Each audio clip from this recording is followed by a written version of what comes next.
Hello future miners, स्वागत है आप सभी का एक और नए और फ्रेश वीडियो में, जिसमें आज हम फिर से देखने वाले हैं MCQ related to coal mine regulation 2017। इस वीडियो में हम टोटल 25 क्वेश्चन करेंगे, जिसमें से 20 क्वेश्चन सीएमआर से रिलेटेड होगा और 5 क्वेश्चन आपका लास्ट में नॉन टेक्निकल पोर्शन यानी जीके जीएस से रिलेटेड रहेगा। तो यदि आपको ये वीडियो पसंद आ रहा है तो मैं आपसे रिक्वेस्ट करता हूँ कि आप चैनल को सब्सक्राइब कर लें, वीडियो को लाइक करें और जितना ज्यादा हो सके अपने फ्रेंड्स कलीग्स के साथ शेयर करें। और एक इंपॉर्टेंट अपडेट आप लोगों के लिए कि सीसीएल का एग्जाम बहुत जल्द होने वाला है 5 तारीख को, तो अपने चैनल पे सारा सीएमआर का वीडियो कवर करना पॉसिबल नहीं है 260 तक। तो आप लोग के लिए जो है सीएमआर 2017 का पीडीएफ रिलीज कर दिया गया है। इस पीडीएफ में आपको क्या क्या मिलेगा, 800 प्लस क्वेश्चन आपको मिलेगा इस पीडीएफ में, 40 से 50 फुल फॉर्म मिलेगा और कुछ एक्स्ट्रा पॉइंट जो आपका वाइंडिंग से, हॉलेज से, सेफ्टी मैनेजमेंट प्लान से रिलेटेड होगा, जो आपके आने वाले सरदार एग्जाम में इंपॉर्टेंट होगा, ये सारा चीज आपको मिलेगा। अगर आपको ये परचेस करना है तो आप नीचे दिए नंबर पे व्हाट्सएप कर सकते हैं, प्राइस स्क्रीन पे रखा हुआ है,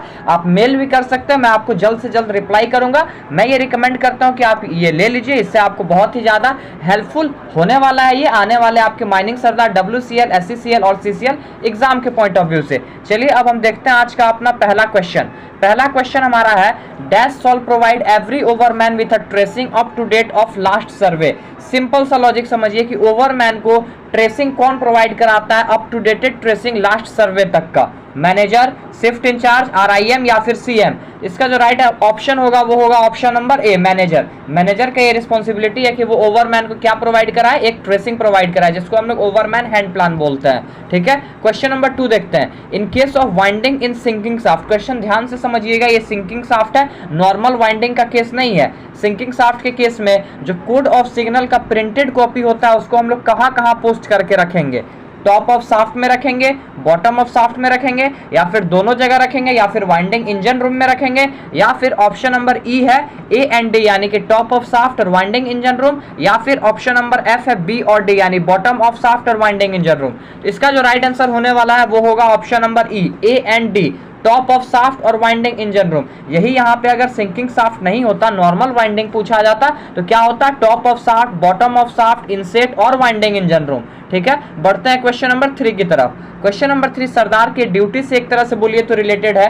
no tree shall be allowed to remain within a distance of dash metre from edge of excavation. जहां पे भी एक्सकवेशन हो रहा है, खुदाई का काम चल रहा है, उसके एज से कितने मीटर के डिस्टेंस पे कोई ट्री यानी पेड़ पौधा नहीं होना चाहिए, 5 मीटर, 6 मीटर, 3 मीटर या फिर 10 मीटर। इसका राइट आंसर आप सभी को पता होगा, ये रिपीटेड क्वेश्चन है, सरदार में बहुत बार ये पूछा गया है। Option C is the right answer of question number 3। 3 metre के अंदर, एज के 3 मीटर के अंदर कोई सा भी ट्री या फिर लूज स्टोन ये सब नहीं होना चाहिए। क्वेश्चन नंबर 4 ये कह रहा है, before starting mechanised open cast working, mechanised open cast working start करने से पहले कौन ऐसा पर्सन है माइंस में जो क्या इंश्योर करेगा कि सारा जो मेथड ऑफ वर्किंग है, पिट स्लोप है, सारा चीज जो है वो प्लान कर लिया गया है as determined by scientific study. मतलब साइंटिफिक स्टडी के द्वारा प्लान तरीके से सारा चीज स्पेसिफाई कर दिया गया है, ये कौन इंश्योर करेगा mechanised open cast working start होने से पहले। ऑप्शन नंबर ए है मैनेजर, ऑप्शन नंबर बी है ओनर, ऑप्शन नंबर सी है बोथ, ऑप्शन नंबर डी है एजेंट, ऑप्शन नंबर ई है बोथ B एंड D यानी ओनर और एजेंट, या फिर ऑप्शन नंबर F ऑल। इसका जो राइट आंसर होगा क्वेश्चन नंबर 4 का वो होगा option number E, B and D। इसमें मैनेजर का कोई हाथ नहीं रहता है, क्योंकि मैकेनाइज्ड ओपन कास्ट यहाँ पे क्या बोला जा रहा है, स्टार्ट करने से पहले। तो जब माइंस स्टार्ट हुआ ही नहीं है तो उसमें मैनेजर कहाँ से आ गया। थोड़ा सा आप इस तरह से भी सोच के आंसर को करेक्ट कर सकते हैं। तो ये इसका राइट आंसर क्या होगा, ओनर और एजेंट यानी ऑप्शन नंबर ई। ठीक है, बढ़ते हैं क्वेश्चन नंबर 5 की तरफ। क्वेश्चन नंबर 5 है, if dash is of the opinion that ventilation is not adequate he may order to install such mechanical ventilator. कौन ऐसा पर्सन है जिसके ओपिनियन में अगर वेंटिलेशन पर्याप्त नहीं है तो वो माइंस में कोई और तरह का मैकेनिकल वेंटिलेटर लगाएगा, अगर आइदर बूस्टर फैन या कुछ भी, CIM, RIM, मैनेजर या फिर वेंटिलेशन ऑफिसर। इसका राइट आंसर होगा RIM। ठीक है, 5 का राइट आंसर होगा option number B.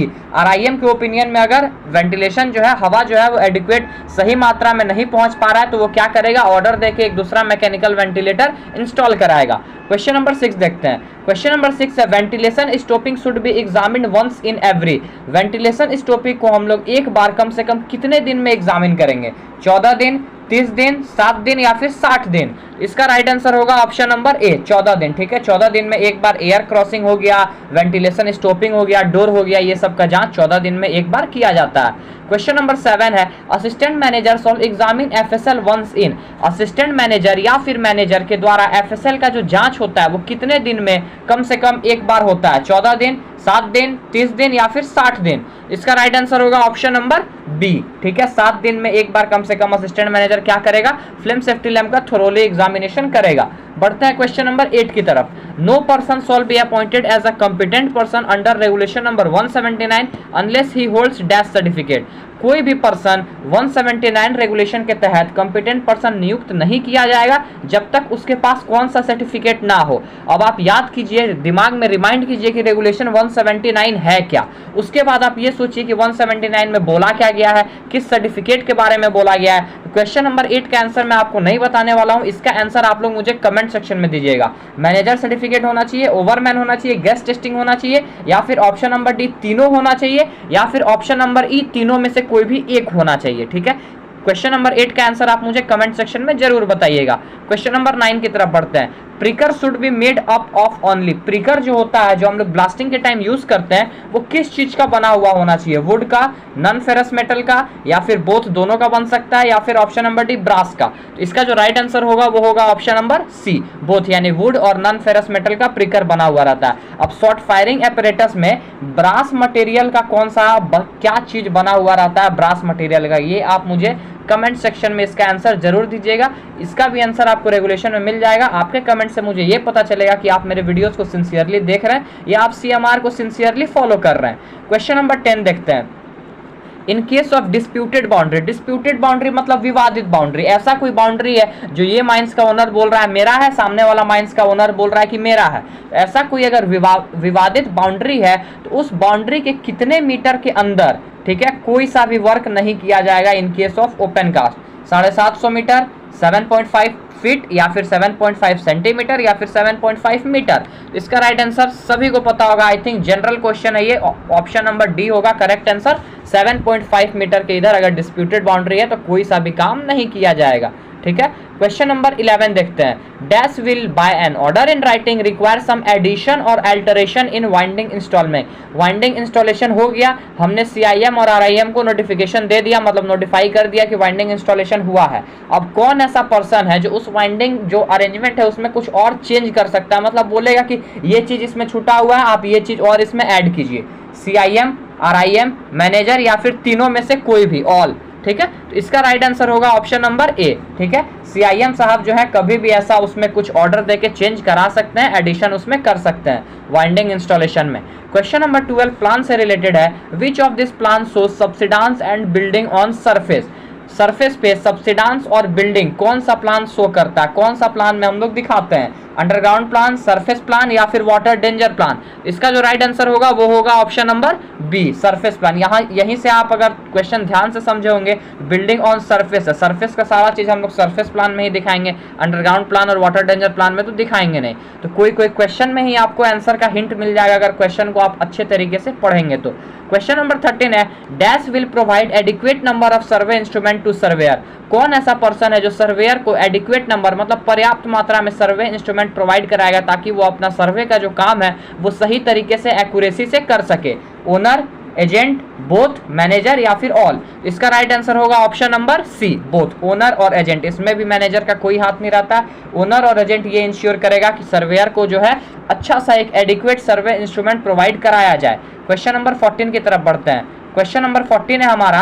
Any harmful crack detected in non destructive test shall be reported to RIM within. ये वाइंडिंग से रिलेटेड क्वेश्चन है कि अगर वाइंडिंग के केस में किसी भी तरह का हार्मफुल क्रैक आता है नॉन डिस्ट्रक्टिव टेस्ट में तो हम लोग आरआईएम को कितने समय में इन्फॉर्म करते हैं? 24 घंटा, फोर्थविथ यानी तत्काल, 7 दिन, या फिर 14 दिन। इसका राइट आंसर होगा ऑप्शन नंबर बी फोर्थविथ, क्योंकि अगर कोई क्रैक आया है नॉन डिस्ट्रक्टिव टेस्ट में, कुछ हार्म होने वाला है तो 24 घंटा, 7 दिन और 14 दिन तो वेट करेंगे नहीं, तत्काल हम लोग इन्फॉर्म करेंगे आरआईएम को। ठीक है, बढ़ते हैं क्वेश्चन नंबर 15 की तरफ। क्वेश्चन नंबर 15 एक सरल सा क्वेश्चन है। Regulation 22 is related to, direct question ये पूछा है मैंने।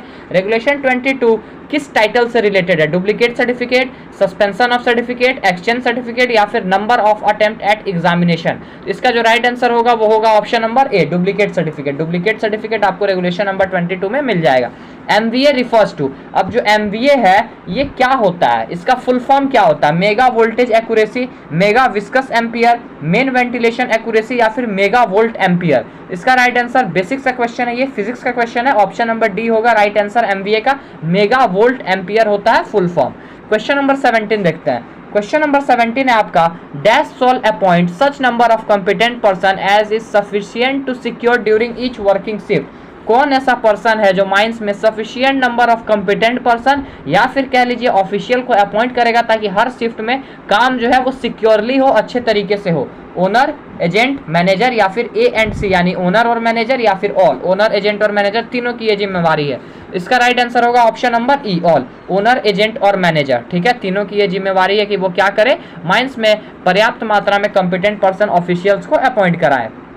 क्वेश्चन नंबर 18 देखते हैं। Coupling chain should be examined once in, coupling chain जो होता है, जो कपलिंग अरेंजमेंट होता है हॉलेज का, उसका एग्जामिनेशन एक बार कम से कम कितने दिन में करना है? 24 घंटा, 7 दिन, 14 दिन या फिर 30 दिन। तो जो इसका राइट आंसर होगा वो होगा ऑप्शन नंबर सी, 14 दिन में एक बार। और बात अगर इसका फैक्टर ऑफ सेफ्टी का टेस्ट बोला जाए, FOS का टेस्ट इसका कब किया जाएगा, इसका आंसर हो जाएगा 3 साल। इसको आप हॉलेज के रेगुलेशन में देख सकते हैं।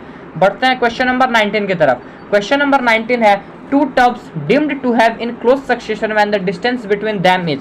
अब जो दो टब है उसको हम लोग क्लोज सक्सेशन यानी आमने सामने सटा हुआ कब मानेंगे? जब दोनों के बीच में डिस्टेंस कितना होगा? 10 metre, 10 centimetre, more than 10 metre या फिर लेस देन 10 मीटर। इसका जो राइट आंसर होगा वो होगा option number D, less than 10 metre. अगर दो टब के बीच का दूरी 10 मीटर से कम है तो उसको हम लोग मानेंगे कि दोनों टब क्लोज सक्सेशन में है, मतलब सटा हुआ है। क्वेश्चन नंबर 20 टेक्निकल पोर्शन का आज का हमारा लास्ट क्वेश्चन देखते हैं, CMR से रिलेटेड। ये क्वेश्चन लगभग हर बार सरदार एग्जाम में पूछा जाता है, तो इसको तो आप दिमाग में बैठा ही लीजिए। सरफेस पे जितने भी फेंस को लगाए जाते हैं, जितने भी फेंस इरेक्ट किए जाते हैं, उसका एग्जामिनेशन एक बार कम से कम कितने टाइम इंटरवल पे किया जाएगा? 24 घंटा, 7 दिन, 14 दिन या फिर 30 दिन। इसका राइट आंसर होगा ऑप्शन नंबर बी, 7 दिन। ठीक है, 7 दिन में कम से कम एक बार सरफेस पे लगाया हुआ हर एक फेंस का आपको एग्जामिनेशन करना है। यहाँ पे आपका टेक्निकल पोर्शन खत्म हो जाता है। अब 5 क्वेश्चन आपका नॉन टेक्निकल बेसिस पे मिलेगा। यदि आपको CMR का प्लेलिस्ट पे विजिट करना है तो लिंक मैं डिस्क्रिप्शन और आई बटन में दे दे रहा हूँ, वहां से क्लिक करके आप टोटल CMR का रेगुलेशन, हॉलेज तक के रेगुलेशन को अच्छे से प्रैक्टिस कर सकते हैं। क्वेश्चन नंबर 21 है, in which state is the international kite festival celebrated? India के किस स्टेट में इंटरनेशनल काइट फेस्टिवल, पतंग उड़ाओ फेस्टिवल सेलिब्रेट किया जाता है? गुजरात, पंजाब, उड़ीसा या फिर महाराष्ट्र। तो इसका राइट आंसर होगा ऑप्शन नंबर ए, गुजरात। ठीक है, गुजरात में क्या होता है? इंटरनेशनल काइट फेस्टिवल सेलिब्रेट किया जाता है। क्वेश्चन नंबर 22 है, which city is called the pink city of India? ये आप basic question general knowledge 9-10 class में ही पढ़े होंगे कि इंडिया के किस सिटी को हम लोग पिंक सिटी बोलते हैं? लखनऊ, जयपुर, जालंधर या इंदौर। तो इसका राइट आंसर होगा ऑप्शन नंबर बी, जयपुर। ठीक है, जो राजस्थान में पड़ता है, इसको हम लोग पिंक सिटी के नाम से जानते हैं। क्वेश्चन नंबर 23 है, where is the headquarter of ISRO located? Indian space research organisation का जो हेडक्वार्टर है वो कहाँ पे है? चेन्नई, राजस्थान, उदयपुर या फिर बेंगलुरु। इसका राइट आंसर होगा ऑप्शन नंबर डी, बेंगलुरु में है इसरो का हेडक्वार्टर। क्वेश्चन नंबर 24 है, इंडिया में फ्लाइंग सिख के नाम से हम लोग किसको जानते हैं? मिल्खा सिंह को, PT उषा को या फिर उसेन बोल्ट को? उसेन बोल्ट तो इंडिया का है ही नहीं, तो ये आंसर खत्म। PT उषा तो दौड़ती नहीं है, तो फ्लाइंग सिख बोल नहीं सकते हैं, तो इसका राइट आंसर होगा ऑप्शन नंबर ए, मिल्खा सिंह। जो क्वेश्चन आपको नहीं आता उसमें आप कोशिश कीजिए ऑप्शन को रिजेक्ट करने का। क्वेश्चन नंबर 25 आज का हमारा लास्ट क्वेश्चन है, इंडिया का सबसे हॉटेस्ट स्टेट मतलब सबसे गर्मी वाला स्टेट कौन सा है? गोवा, जहाँ पे सबसे ज्यादा गर्मी पड़ता है, वेस्ट बंगाल, दिल्ली या फिर राजस्थान। तो इसका option, last option is the correct answer, option number D, Rajasthan जो है इंडिया का सबसे हॉटेस्ट स्टेट है। आशा करता हूँ कि ये सारा क्वेश्चन आपको आने वाले SCCL, WCL और SCCL सरदार में पूछा जाएगा और आपको इससे बहुत ही मदद मिलेगा। मिलते हैं अपने नेक्स्ट वीडियो में। ऐसे ही आप माइनिंग मशीन चैनल पर बने रहें, सपोर्ट करते रहें, शेयर करते रहें अपने भाई बंधु को। मिलते हैं नेक्स्ट वीडियो में। टिल देन जय हिंद, जय भारत, टेक केयर।